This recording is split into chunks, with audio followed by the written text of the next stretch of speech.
Thailand పర్యాటకానికి వెళ్లిన ఎవరైనా సరే ఫుకెట్ లో ఉన్న టైగర్ కింగ్డమ్ కి వెళ్లే తీరుతారు. అక్కడికి వెళ్లి అక్కడున్న పులులతో కూర్చుని సెల్ఫీస్ తీయించుకుంటారు. అలాగే వాటితో కాసేపు అలా సరదాగా నడుస్తూ ఎంజాయ్ చేస్తూ ఉంటారు కదా. సరిగ్గా ఇలాగే ఒక వ్యక్తి చేశాడు.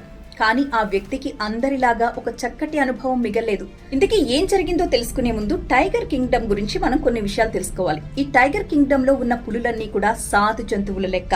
వాటికి వేట అన్న పదానికి కూడా అర్థం తెలియదు. అసలు మనుషుల్ని వేటాడొచ్చు, వాళ్ళని మనం చంపి తినేయొచ్చు అనే స్పృహ కూడా వాటికి ఉండదు. ఒక్క ముక్కలో చెప్పాలంటే అవి మ్యాన్-ఈటర్స్ కాదు. మనం ఇంట్లో పెంచుకునే యానిమల్స్ ఎలాగో అక్కడ టైగర్ కింగ్డమ్ లో ఈ పులులన్నీ అలాగే పెరుగుతాయి. వాటి సంరక్షకులు వాటి చిన్నప్పటి నుంచే మనుషులతో తిరగడం, మనుషుల మధ్య బతకడం అనేది వాటికి నేర్పిస్తారు. సో వాటి వల్ల మనకు ఎలాంటి హాని జరగదు. కానీ దురదృష్టవశాత్తు వాటికి ఎప్పుడైనా చిరాకెత్తి మన మీద ఎక్కి దాడి చేశాయి అనుకోండి, గాయాలు మాత్రం ఖచ్చితంగా అవుతాయి. అదే కొంచెం వీక్ హార్ట్ ఉంటే హార్ట్ అటాక్ వచ్చి పోవడం మాత్రం పక్కా. సో కేర్ఫుల్ గా ఉండాలి. ఇప్పుడు ఏం జరిగిందో చూద్దాం. ఒక వ్యక్తి టైగర్ తో కలిసి ఫోటో తీయించుకోవాలి అనుకున్నాడు. ఫస్ట్ సెల్ఫీ తీయించుకున్నాడు. ఆ తర్వాత సరదాగా అలా కాసేపు దాంతో వాకింగ్ చేస్తూ వీడియో తీసుకుని ఒక రీల్ తీసుకుందామని ముచ్చటపడ్డాడు. అనుకున్నట్టే వెడుతూ ఉన్నాడు టైగర్ని తీసుకుని. అది కూడా ఎప్పట్లాగే ప్రశాంతంగా నడుస్తుంది.